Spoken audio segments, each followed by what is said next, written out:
Youth Congress बोले तो संघर्ष की क्या? मैंने कभी भी राजनीति नहीं की। 150 के ऊपर केसेस जो है पॉलिटिकल केसेस सन्मान्य पुलिस प्रशासन ने लगाई हुई है। तो बस चाहे वो आशा वर्कर के लिए आंदोलन हो, चाहे वो आरटीओ ट्रक ड्राइवर्स के लिए आंदोलन हो, चाहे वो दिव्यांग भाइयों के लिए आंदोलन हो। मैं राहुल जी से मिलने आया था जी, और राहुल जी से तो मिले नहीं, बंटी भाई मिल गए। इलेक्ट्रल पॉलिटिक्स जो नहीं है लाई हमारे संगठन में अगर लाया नहीं होता तो आज मेरे जैसी साधारण परिवार का लड़का जो है राष्ट्रीय महासचिव यानी 7 पीढ़ी में मैं कभी नहीं बना तो होता। आपका कोई पेटेंट हुआ है, एक कॉल प्रॉब्लम सॉल्व।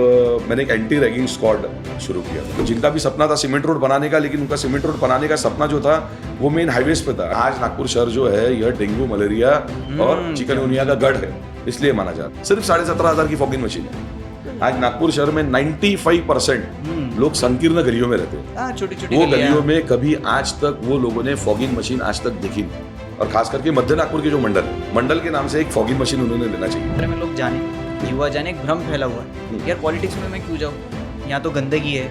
वो भैंस के आगे बीन बजाने वाली स्थिति है। बोला एक ऐसा भी लीडर है क्षेत्र में, इसके पास जाओ तो तुरंत काम कर देता है। Hello guys, welcome to the political kid. मेरा नाम श्रीवत्स शर्मा है। हमने द पॉलिटिकल किड शो आप सभी के लिए चालू किया है, एवरी यंगस्टर के लिए जो हर घर में बैठा सोचता है कि पॉलिटिक्स कब ज्वाइन करना चाहिए, क्यों करना चाहिए, क्या विचारधारा होनी चाहिए। यहाँ हम सब एलैबोरेट करेंगे। आज हमारे पहले गेस्ट बंटी बाबा शेड़के जी है, जो कॉरपोरेटर है एनएमसी में, जनरल सेक्रेटरी है इंडियन यूथ कांग्रेस के। बहुत ही वॉरियर और बहुत ही गजब युवा नेता है, जिनसे हमने वार्तालाप की कई मुद्दों पे, जमीन के मुद्दे, राजनीति के मुद्दे, राजनीति में युवाओं के मुद्दे, अभी जो करंट सिचुएशन है महाराष्ट्र पॉलिटिक्स की, नेशनल पॉलिटिक्स की, बहुत हमने चर्चा की बंटी भाई के साथ। और हमें जानकारी मिली कि राजनीति में ऐसा भी सब कुछ होता है।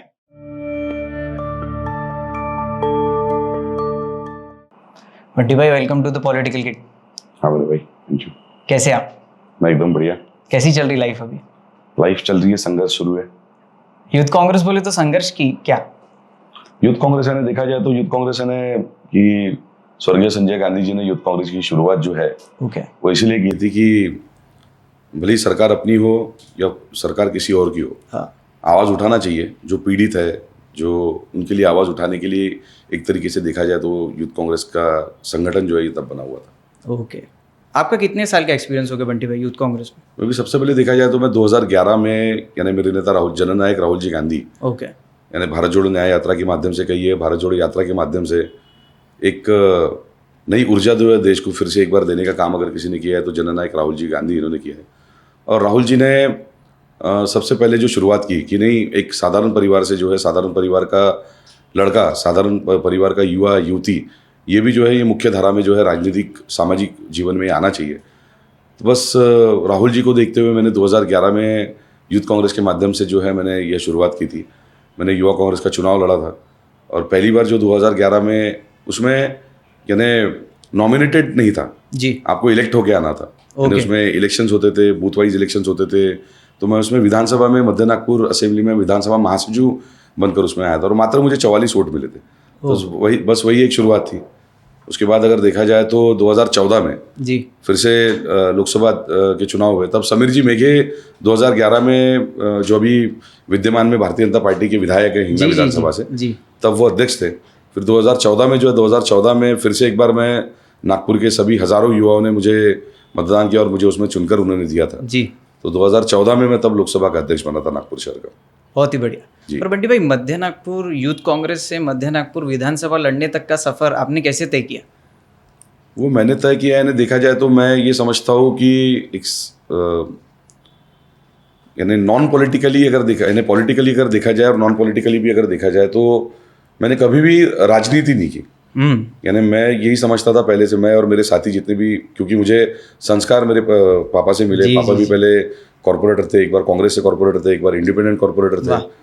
तो यही देखा है कि कांग्रेस भाजपा न करते हुए राहुल जी की सोच तो है ही, कांग्रेस पार्टी की एक सोच है, एक अच्छी सोच है, लेकिन लोगों के काम करना और लोगों के काम करते रहना, आंदोलन करते रहना, बस यही है। आंदोलन के माध्यम से अभी तक करीब करीब 150 के ऊपर केसेस जो है पॉलिटिकल केसेस ये मेरे पर जो है आईपीसी की, इंडियन पिनल कोड के माध्यम से सन्मान्य पुलिस प्रशासन ने लगाई हुई है। तो बस यही है कि लोगों की आवाज़ उठाते रहना, पीड़ित लोगों की आवाज़ उठाते रहना और अन्याय किसी के ऊपर भी हो, ये मुझे जो कांग्रेस सिखाती है, जो मेरा परिवार मुझे सिखाता है कि अन्याय होते हुए यानी किसी पर भी अगर अन्याय अगर होता है तो हमने देखना नहीं चाहिए, उसके लिए आवाज़ उठाना चाहिए।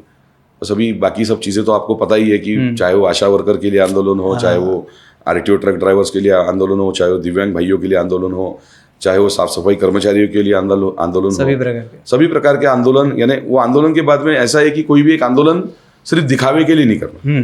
यानी सोच मेरी ये कहती है कि जब तक वो आंदोलन को हम पूरी तरीके से जो है प्रॉपर फॉलोअप लेकर आखिरी अंजाम तक अगर जब तक हम लोग नहीं पहुंचाते, तब तक मुझे लगता है कि हमने वो आंदोलन करने चाहिए। बस वही एक शुरुआत थी।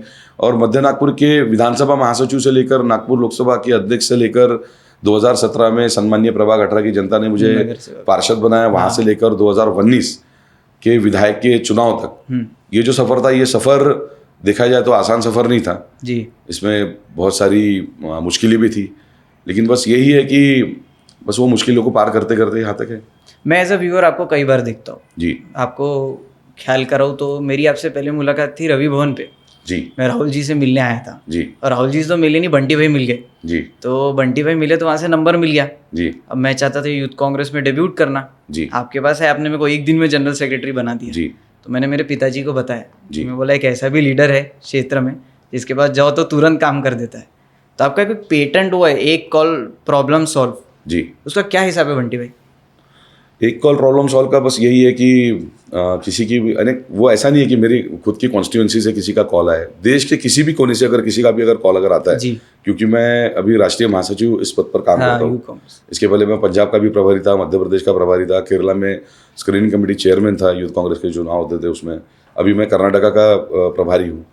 तो युवा कांग्रेस का राष्ट्रीय स्तर पर काम, क्योंकि ये राहुल जी की सोच की वजह से हुआ। जी जी जी। सही मायने में अगर देखा जाए तो राहुल जी ने अगर समझ लीजिए इलेक्ट्रल पॉलिटिक्स जो है हमारे संगठन में अगर लाया नहीं होता तो आज मेरे जैसी साधारण परिवार का लड़का जो है राष्ट्रीय महासचिव यानी 7 पीढ़ी में मैं कभी नहीं बना होता। राष्ट्रीय महासचिव छोड़िए, मैं नागपुर शहर लोकसभा का अध्यक्ष भी नहीं बना होता जी।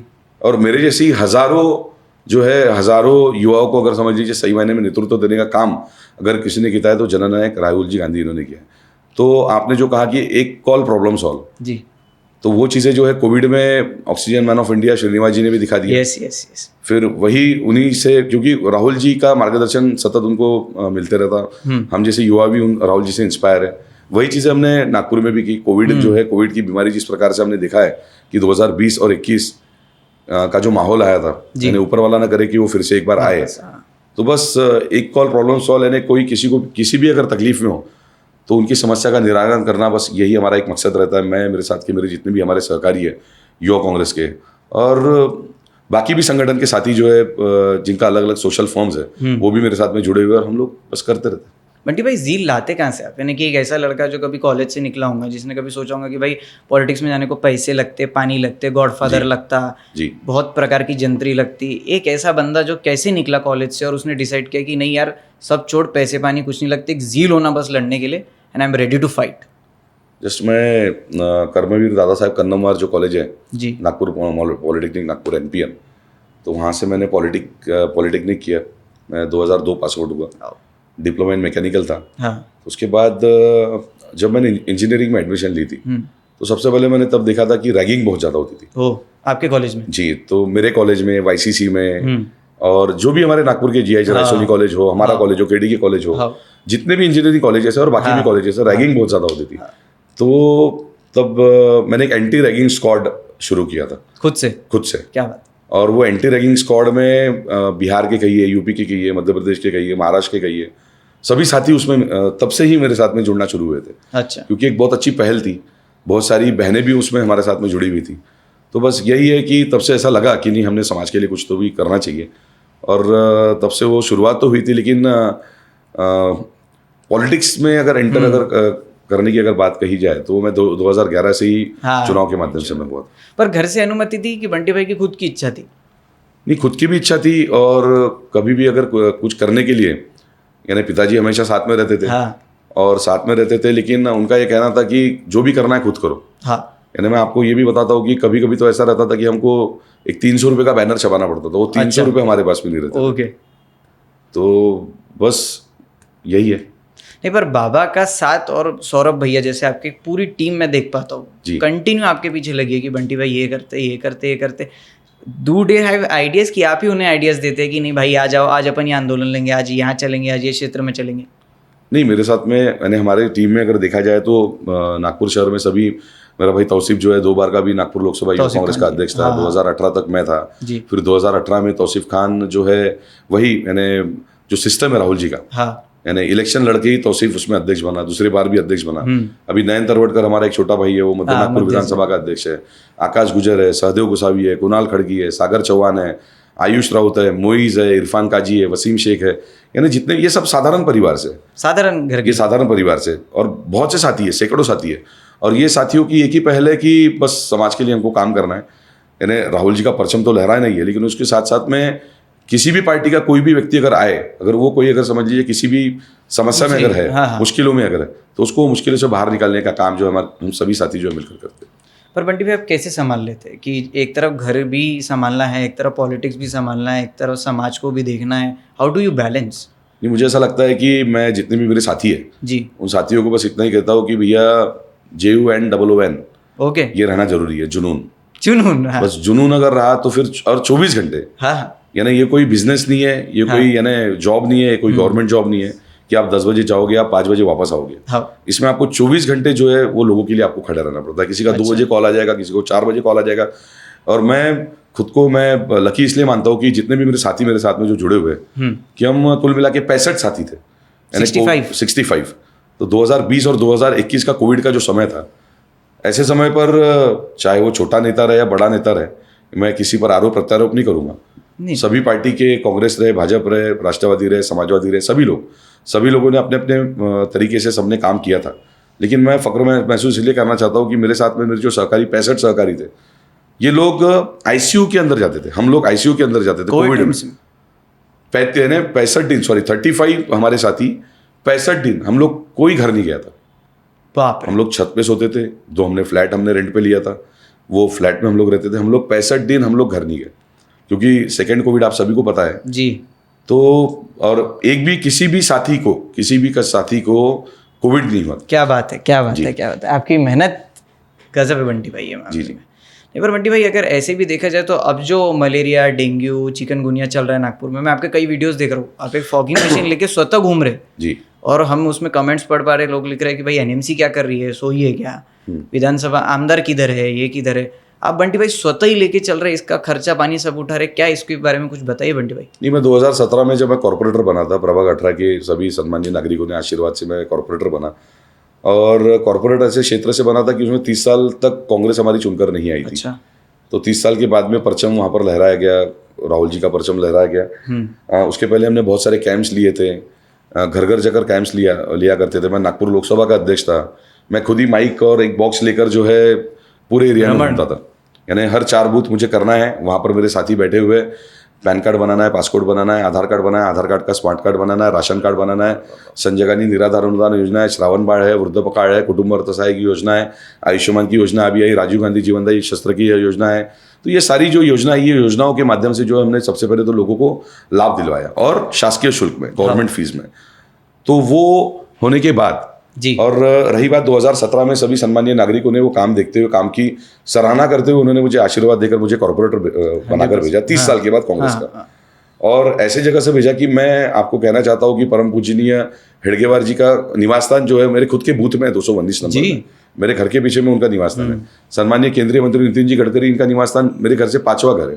सम्मानीय राष्ट्रीय स्वयंसेवक संघ के प्रमुख जो है मोहन भागवत जी, इनका निवास स्थान एक 30 से 35वां घर मेरे घर से उनका आता होगा। और उसी तरीके से संघ का मुख्यालय जो है, यानी राष्ट्रीय स्वयंसेवक संघ, ये भी जो क्षेत्र से सम्मानीय नागरिकों ने मुझे चुनकर दिया, तो उसी क्षेत्र में RSS का मुख्यालय भी आता है। तो ऐसे क्षेत्र से चुनकर आने के बाद में जिम्मेदारी बहुत बड़ी थी जी। मेरे साथ के सहकारी जो कॉर्पोरेट प्रत्याशी थे, बहुत कम वोटों से हम लोग चुनाव हारे थे, यानी वो लोग चुनाव हारे थे। और देखा जाए तो 38 जितने भी प्रभाग थे, वो प्रभागों में सबसे ज्यादा अगर किसी पार्टी को, कांग्रेस पार्टी को अगर वोट कहीं से अगर मिले होंगे तो प्रभाग क्रमांक 18 जहां पर संघ का मुख्यालय, वहां पर ये वोट मिले थे 2017 के चुनाव में। तो 2017 के चुनाव में 3 जो सम्मानीय कॉर्पोरेटर थे मेरे सहकारी, वो लोग भारतीय जनता पार्टी से थे, वो लोगों ने भी अच्छा काम किया। आप अकेले चुन के बंटी भाई? मैं अकेले कांग्रेस पार्टी से मैं चुनकर आया था प्रभाग क्रमांक 18 में, और चुनकर आने के बाद में मुझे ऐसा लगा, क्योंकि जब भी पहली बारिश होने के बाद जब काला खत्म हो गया, पहली बारिश गिर गई, तो एक डेंगू, मलेरिया और चिकनगुनिया, मैंने थोड़ा थोड़ा नया कॉर्पोरेटर था, फर्स्ट टाइम कॉर्पोरेटर बना था। बनने के बाद बहुत बार हाउस पर भी आंदोलन उठाए, लेकिन उसके बाद में भी कुछ नहीं होता हाउस था। यानी टाउन हाउस टाउन क्या हाउस। होता है ये? नगर पालिका का क्या होता है ये? यानी वही है कि जहाँ पर चुनकर इसलिए भेजा जाता है कॉर्पोरेटर्स कि वो कुछ अच्छा करे, लेकिन चाहे किसी भी पार्टी के कॉर्पोरेटर रहे, पार्षद रहे, वो लोग अच्छा करने की कोशिश तो सभी की रहती है, लेकिन कुछ चीज़ें रहती है कि जिसमें कहते हैं ना कि जैसा 3, 4, 5 लोग जो है जो ठेकेदार रहते हैं, हाँ हाँ, जो महानगर पालिका के ठेकेदार, वो चाहे किसी भी पार्टी के रहे, किसी पार्टी का हो। लेकिन जो 15 साल से जिनकी सत्ता पक्ष में जो है, मैं भारतीय जनता पार्टी, उनकी कुछ ठेकेदार कही है, तो वो जो ठेकेदार है, वो ठेकेदार उनके भी भारतीय जनता पार्टी के पार्षदों को काम नहीं करने देते। अच्छा, वो लोग भी अपना आवाज उठाते थे, लेकिन आवाज उठाने के बाद में वही है कि मिनट्स काट दो, मिनट्स में ये मत लाओ, वो मत लाओ, वो सारी चीजें हैं। जैसे लोकसभा में होता है, यानी दर्शक हमारे ये जानना चाहेंगे कि टाउन हॉल यानी एक लोकसभा जैसा है, वही है, जैसा विधानसभा आपने जैसा भी है। देखा होगा कि कई बार जो है माइक भी बंद कर दिया, हाँ, राहुल जी का माइक जो बंद होता जी, था, तो वही चीजें है कि आपके साथ होता है बंटी भाई वहाँ पे? वहाँ इसीलिए तो आंदोलन करता था, इसीलिए तो आशा वर्कर्स को जो है सारी आशा वर्कर जो है टाउन हॉल के अंदर में घुस गई थी। बाप रे। 353 का गुना हमारे ऊपर में दाखिल किया गया था। पहली बार नागपुर के इतिहास में हुआ था कि बाद में वहां पर अंदर जाने के बाद में सम्माननीय नंदा जिचकार जी जो है, जी वो महापौर थी मेरे मेयर ख्याल से, थी, जी। मेयर रहने के बाद में सीधा उन्होंने जन गण मन शुरू कर दिया था, वंदे मातरम शुरू कर दिया था। सम्माननीय कहने का मतलब ये कि कई बार मैं मच्छरदानी भी लेकर गया हाउस के अंदर। जी। तो क्यों लेकर गया था कि हमारी महिला महापौर थी, महिला महापौर, और हमारे महिला महापौर को डेंगू, चिकनगुनिया और मलेरिया ना हो, इसलिए उनके डेस्क पर जाकर मैंने वो मच्छरदानी भी डाल दी थी। क्यों? क्योंकि फॉगिंग मशीन अवेलेबल नहीं थी। हाँ एक बार घंटा लेकर चले गया था हाँ, कि सोए हुए प्रशासन को जगाने के लिए कहीं ना कहीं पर घंटानाद करने की जरूरत है। और नागपुर शहर की परिस्थिति आज अगर देखा जाए, ठीक है विकास हुआ है, लेकिन विकास की परिभाषा क्या है? आज जगह जगह पर सीमेंट रोड बन गए, जो जिनका भी सपना था सीमेंट रोड बनाने का, लेकिन उनका सीमेंट रोड बनाने का सपना जो था वो मेन हाईवेज पे था, 18 मीटर पर था, 30 मीटर पे था, 24 मीटर पे था। ये जो संकीर्ण जो छोटे 7.5 मीटर के जो रोड है, ये रोड के ऊपर में सीमेंट रोड बनाने का सपना उनका नहीं था। हाँ, बस यही है कि मलाई खाने के चक्कर में और 10-20% जो है पैसा खाने के चक्कर में कोई भी 2 करोड़ का रोड बनने के बाद में 2 करोड़ में 40 लाख रुपए किस प्रकार से वो लोग अपने जेब में डाले, इसलिए जो है सीमेंट के रोड गलियों में बने। और गलियों में बनने के बाद में आप सभी को पता है कि आज नागपुर शहर में पश्चिम नागपुर जैसा क्षेत्र हो, या सम्माननीय देवेंद्र फडणवीस जी जो भूतपूर्व मुख्यमंत्री थे, आज गृह मंत्री है, उनका क्षेत्र हो, वो क्षेत्र के खुद भारतीय जनता पार्टी के जो नगर सेवक थे, वो भी लोग आज सीमेंट रोड उखाड़ने के पीछे पड़े हुए। क्यों? तो 1.5 फ्लोर तक वहां पर पानी भरा हुआ था बरसात में। यानी घर नीचे हो गया, सीमेंट रोड ऊपर हो गया। हाँ, घर नीचे और रोड ऊपर। अब लगाइए भाजपाइयों का डायपर, जो कुछ सारी चीजें हमने चलाई थी। तो बस यही है कि सम्मानीय नागरिकों ने चुनकर देने के बाद में 2017 में सबसे पहले मैंने खुद ने एक फॉगिंग मशीन ली। मैंने सवाल पूछा हाउस में कि हमारे पास फॉगिंग मशीन कितनी है, तो बड़ी फॉगिंग मशीन है, हर जोन में एक बड़ी फॉगिंग मशीन है, ठीक है, लेकिन छोटी फॉगिंग मशीन कितनी है?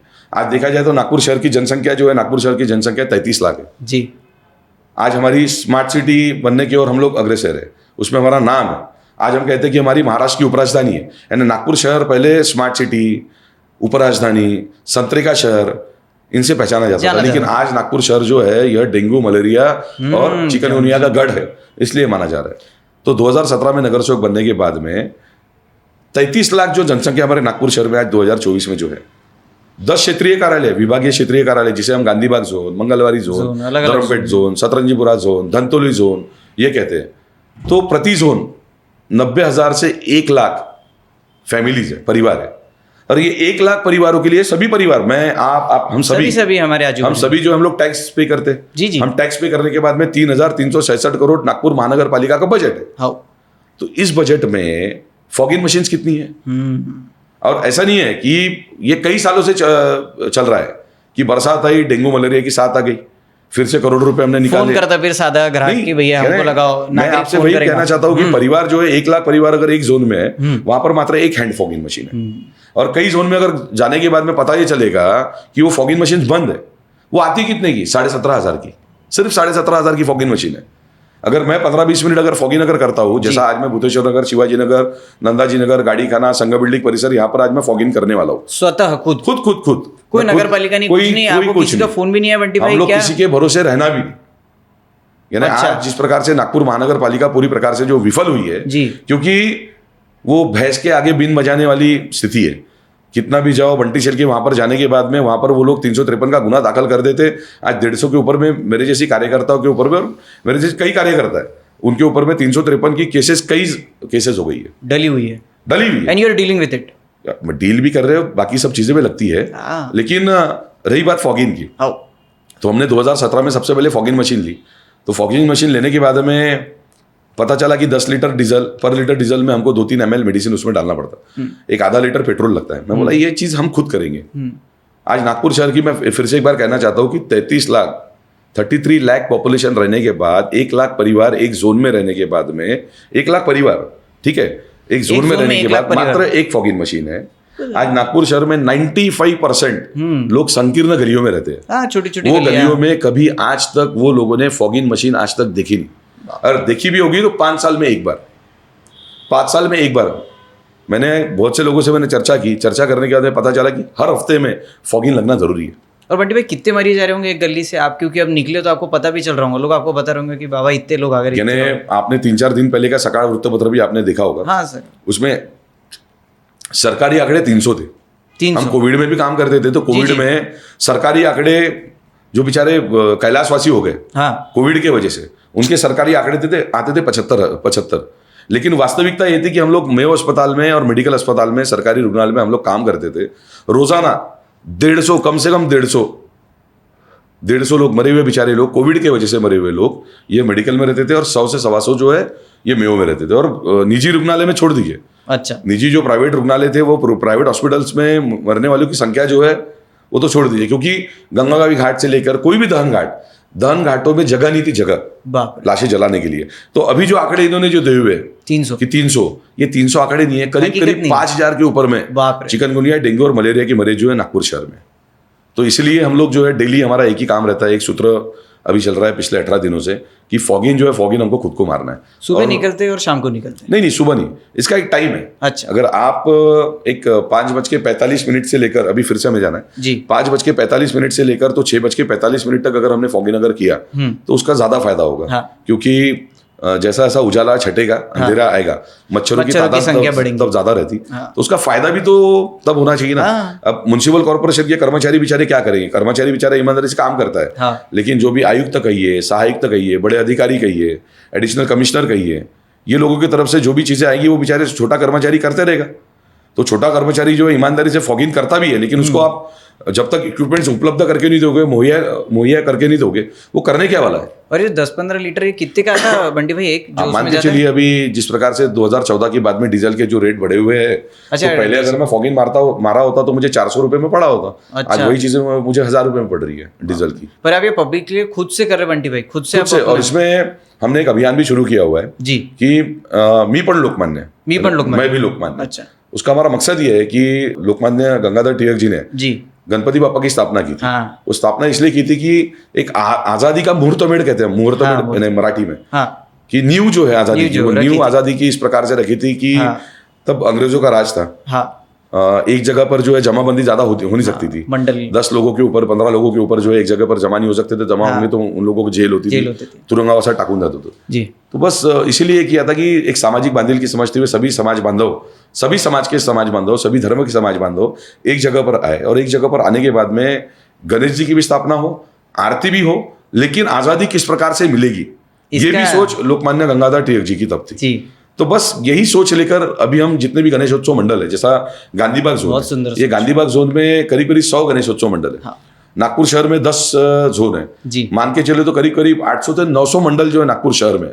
हम लोग टैक्स पेयर्स है, टैक्स पे करते, टैक्स पे करने के बाद में वो टैक्स के ऊपर में लिखा हुआ रहता कि आरोग्य कर, जल कर, विद्युत कर, शिक्षा कर, यानी कभी और हम लोग इस पर चर्चा करेंगे। लेकिन अगर समझ लीजिए आपने, मैंने, अगर हमने टैक्स अगर नहीं भरा, कोई साधारण गरीब व्यक्ति ने अगर टैक्स अगर नहीं भरा, तो महानगर पालिका का कोई भी अधिकारी या कोई भी ऑटो हमारे घर के पास में आता नहीं है कि संजय गांधी निराधार अनुदान योजना में लगने वाले कागजात क्या है, कि राशन कार्ड है, इलेक्ट्रिक बिल है, बैंक पासबुक है, तहसीलदार का रहिवासी दाखला है, वार्षिक उत्पन्न का दाखला है। ये कागज बनने के बाद में 65 साल के ऊपर का अगर कोई है तो उनको वृद्धपकाळ योजना है। 18 से 35 की अगर समझ लो कोई अगर महिला बहन, अगर वो विधवा अगर हुई बेचारी, यानी उनके पति अगर एक्सपायर्ड हुए, आकस्मिक मृत्यु होने पर 20,000 मिलेंगे, नशे की मृत्यु होने पर 10,000 मिलेंगे, बांधकाम मजदूर योजना क्या है, श्रावण बाढ़ योजना क्या है ना, आयुष्मान की योजना क्या है, उसके फायदे क्या है। तो ये सारी चीजों के लिए कभी महानगर पालिका के ऑटो घूमते नहीं घूमते। लेकिन श्रीवत्स शर्मा ने या फिर बंटी शेल्के ने अगर टैक्स अगर नहीं भरा तो ऑटो घूमेंगे आते कि हैं शर्मा हमको पूछने के परिवार लिए कि भैया ने क्यों नहीं भरा, टैक्स नहीं भरा, ये नहीं किया इनका घर जो है हम लोग जब्त करने वाले हैं और हमारे घर के ऊपर में सील लगाते हैं। और सील लगाने के बाद में उस पर लिखा रहता टैक्स पावती के ऊपर सभी टॅक्स भरला नाही आतापर्यंत सन्मान्य नागपुर के सभी टैक्स धारक ने जो है एक बार टैक्स पावती देखना चाहिए। हम लोग कभी देखते नहीं। इलेक्ट्रिक बिल देखना चाहिए कि ईंधन समायोजन आकार क्या है, ट्रांसमिशन लॉसेस क्या है, अभी यानी किस बात के ऊपर में क्या कर लगने वाला है। ये सारी चीजें जो है ना लोगों को लेना देना नहीं है, पड़ती नहीं। लोग कहते हैं यार हम अपने काम धंधे से पहले त्रस्त है, छोड़ो कितना आया टैक्स 50,000 आया 50,000 रुपए भर दिए, है ना। तो टैक्स के ऊपर में हमने देखना चाहिए ना। शिक्षा कर यानी क्या है, एजुकेशनल टैक्स ये जो लगाते हैं। तो नागपुर आज आपका बच्चा, मेरा बच्चा, किसी का भी बच्चा आज यानी समझ लीजिए कोई हम लोग स्लम में भी गए, कोई बस्ती में गए, वो बस्ती में 100 मकान हो गए, मुश्किल से 100 मकानों में एक किसी परिवार का बच्चा जो है वो सरकारी स्कूल में। आप बताइए तो शिक्षा कर ये लोग क्यों लेते हैं। आरोग्य कर अगर ले रहे हो आप तो आरोग्य कर महानगर पालिका लेने के बाद में फॉगिंग मशीन कहां पर है, क्यों इतना मरीज जो है नागपुर शहर में निकल रहे। तो ये बहुत सारी चीजें। तो आज नागपुर शहर में जितने भी मंडल है और खास करके मध्य नागपुर के जो मंडल है, ये मध्य नागपुर के सम्मानीय सभी मंडल वासियों को मैं एक विनती करना चाहता हूँ, एक सामाजिक दायित्व, सामाजिक बांधिलकी को समझते हुए कि उनके परिसर में, उनके मोहल्ले में, उनके घर के पास डेंगू, मलेरिया, चिकनगुनिया से उनका परिवार और उनके अगल बगल के शेजार धर्म, मराठी में कहते हैं ना, शेजार धर्म, तो किसी को भी ये ना हो, इसलिए वो मंडल के नाम से एक फॉगिंग मशीन उन्होंने लेना चाहिए। अच्छा। 17,500 की एक फॉगिंग मशीन है। और उस पर मैं कभी किसी भी मंडल को मैंने आज तक कभी वर्गणी दी नहीं। यानी मैं अपने कार्यालय के सामने भी मैंने लगाया हुआ है कि कुणीही कृपया वर्गणी मांगू नये। अगर मंडल अगर कहेगा तो मैं कैंप लगा के दूंगा। मैं अपने पैसे से कैंप लगा कर दूंगा। मंडल अगर कहेगा कि बंटी फॉगिंग मशीन के लिए 10% राशि जो है मैं वहां पर दूंगा। तो बस यही है कि जितने भी मंडल है वो मंडलों ने नागपुर शहर एक जो है ऐतिहासिक शहर है। नागपुर शहर ने जो है बहुत अच्छे पराक्रमी लोग जो है नागपुर शहर ने दिए हुए हैं। तो बस इतना ही है कि भक्त बुलंदशाह जी नागपुर के थे, है ना। जनरल मंचर शाह जी आवारी, जिन्हें जनरल ये पदवी जो है यह महात्मा गांधी जी ने दी थी। तो भोसलेकालीन जो है इतना बड़ा इतिहास जो है हमारे नागपुर शहर का है। तो बस यही है कि जितने भी हमारे गणेशोत्सव मंडल है, सभी गणेशोत्सव मंडल ने किमान एक तो भी फॉगिंग मशीन लेना चाहिए और खुद का और अपने अगल बगल का परिवार जो है उन्होंने सुरक्षित रखना चाहिए। पर बंटी भाई, कुछ आखिरी सवाल जाने से पहले, आपके पास समय कम है, आपको जाना भी अभी फॉगिंग के लिए, आप पब्लिक इस पे निकले। बंटी भाई, द पॉलिटिकल किड हमने चालू इसलिए किया कि पॉलिटिक्स के बारे में लोग जाने, युवा जाने। एक भ्रम फैला हुआ है कि यार पॉलिटिक्स में मैं क्यों जाऊँ, यहाँ तो गंदगी है। मैं कई दोस्तों को बोलता हूँ यार तुम गंदगी में उतरोगे नहीं तो साफ कैसे होंगी। अब बंटी भाई जैसे आदमी है जो 2011 से लेके 24 तक आज लगे, 2 सुपुत्र है, भाभी है, पूरा हरा भरा परिवार है, पर तो भी पब्लिक के लिए 24/7 लगे। तो बंटी भाई, आप कैसे युवाओं को ये देना चाहेंगे कि भाई आओ पॉलिटिक्स में। नहीं तो हर कोई भाग रहा है बंटी भाई पॉलिटिक्स से, सिर्फ वोट देना चाहते, पॉलिटिक्स में नहीं आना चाहते, और वोट भी दिए तो फिर उसके बाद मैंने बस छोड़ देना है, यानी कि हमको कोई लेना देना नहीं, हमने क्या किया। सबसे पहले तो मैं किसी पर भी आरोप प्रत्यारोप न करते हुए मैं बस इतना ही कहूंगा कि मुर्दार नहीं मर्द बनेंगे जी, खुद की लड़ाई खुद लड़ेंगे। मुर्दार नहीं मर्द बनेंगे, हाँ, अच्छा, और खुद की लड़ाई खुद लड़ेंगे। और ये लड़ाई लड़ना इसलिए जरूरी है क्योंकि आज आप जैसे, मेरे जैसे कहिए जी, हजारों युवा है जो आना चाहते, लेकिन आने के बाद में आपको पता ही है कि होके सरकार, आरोप नहीं कर रहे किसी को, ठीक है, लेकिन ऐसी चीजें अगर समझ लीजिए, आज सभी के हाथ में व्हाट्सएप है, सभी के हाथ में मोबाइल है, आज 5 साल के बच्चे के हाथ में भी मोबाइल है ना। तो within a minute, within a second उन तक न्यूज पहुंच जाती जी कि ये विधायक हमने जिनकर चुनकर दिया था जी, अरे ये तो हमारे घर पर आते थे, ये कांग्रेस के थे, ये भारतीय जनता पार्टी में 50 करोड़ रुपए लेकर चले गए, आसाम के गुवाहाटी में चले गए। तो ये जो सारी जो चीजें है, अल्टू पल्टू जो चीजें है, मालवन में इतनी बड़ी घटना हुई, रहते थे राजे छत्रपति शिवाजी महाराज की प्रतिमा जो है, आप बताइए कि पंडित जवाहरलाल नेहरू जी ने 47 में, है ना, तब जो रहते थे राजे छत्रपति शिवाजी महाराज की जो प्रतिमा वहां पर लगाई थी, वो प्रतिमा आज तक है। हमारे यहाँ पर जो है, आप महल पर अगर आएंगे तो हम सभी लोग जो है बड़े धूमधाम से जो है वहां पर शिव जयंती मनाते हैं हम लोग, शिव राज्याभिषेक 16 भी हम लोग हमारे महल पर मनाते हैं। तो वो हमारी मूर्ति हमारी स्थायी है। 8 महीने पहले, और प्रधानमंत्री नरेंद्र मोदी जी ने 8 महीने पहले जो मूर्ति प्रतिमा जो है जिनका उद्घाटन किया था, है ना, विमोचन किया था, एक नाथ शिंदे जी थे, फडणवीस जी थे, अजित पवार जी थे, दादाजी थे। और सबसे मेन यानी तो नरेंद्र मोदी जी थे। हाँ। यानी वो अपना स्टेडियम जो है, यानी वल्लभ भाई पटेल जी का नाम हटाकर अपना खुद का मोटेरा स्टेडियम कहिए, वल्लभ भाई पटेल स्टेडियम कहिए, यानी जिन पर राजनीति करते हैं लोग, उनका नाम हटाकर खुद का स्टेडियम को नाम आप ये कर सकते हो। वो स्टेडियम अच्छे तरीके से आप बना सकते हो।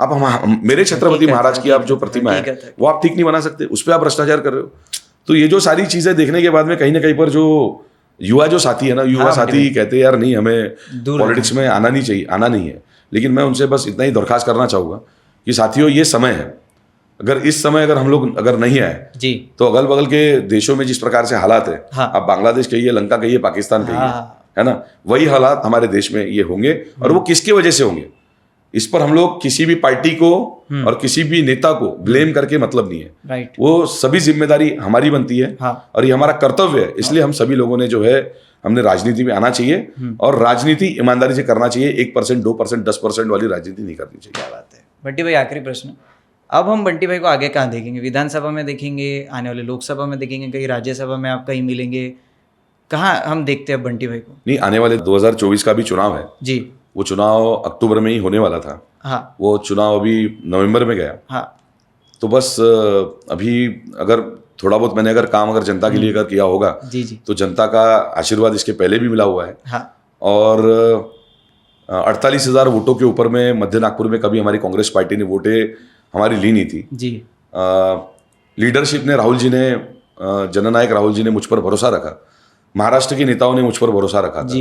सन्माननीय नाना पटोले जी ने, सन्माननीय बाला साहब थोरात जी ने, सन्माननीय विश्वजीत कदम जी ने, नागपुर के सन्माननीय विलास मुत्तेमवार जी ने, सन्माननीय मुकुल वासनिक जी ने, सन्माननीय अविनाश पांडे जी ने, सन्माननीय अनीस अहमद जी ने, सन्माननीय चतुर्वेदी जी ने, सन्माननीय नितिन राउत जी ने, सन्माननीय विकास ठाकरे जी ने, ये हमारे जितने भी नेता है, ये सब नेताओं ने मुझ पर आशीर्वाद रखा। एक साधारण परिवार के लड़के को उन्होंने 2019 में विधायक की टिकट दी। और जहां पर कांग्रेस पार्टी को 48,000 वोटों के ऊपर में कभी वोट नहीं मिले, वहां पर सन्माननीय मध्य नागपुर की जनता ने एक अपार समर्थन मुझे देते हुए उन्होंने 72,000 वोट मुझे दिए। 72,000 वोट, और मात्र कुछ वोटों से मेरा पराजय हुआ। तो अगर ऐसा लगता है कि मैंने फिर से 2019 से लेकर तो 2024 तक थोड़ा बहुत काम जनता के लिए अगर किया होगा, तो मुझे ऐसा लगता है कि वो जनता ही डिसाइड करेगी कि बंटी को कहाँ तक भेजना है। 100%। जी, धन्यवाद बंटी भाई आने के लिए। आपको फिर हम वापस पॉलिटिकल किट पे पाएंगे। आपके करियर के लिए शुभकामनाएं। फॉगिंग मशीन करते रहिए। जय हिंद, जय महाराष्ट्र। और मैं आपका भी बहुत बहुत धन्यवाद देना चाहता हूँ पॉलिटिकल किट के श्रीवत शर्मा जी और सभी टीम का भी जी, कि आपने बहुत एक अच्छा मंच यहाँ पर रखा हुआ है जी। दिल की भड़ास कहिए, दिल की बात कहिए, हम लोग यहाँ पर निकाल सकते हैं। बिल्कुल, धन्यवाद बंटी भाई। जय हिंद। यस, जय हिंद। आप हमारा पेज द पॉलिटिकल किट को फॉलो कर सकते हैं इंस्टाग्राम पे, यूट्यूब पे, और please like, share and subscribe. जय हिंद।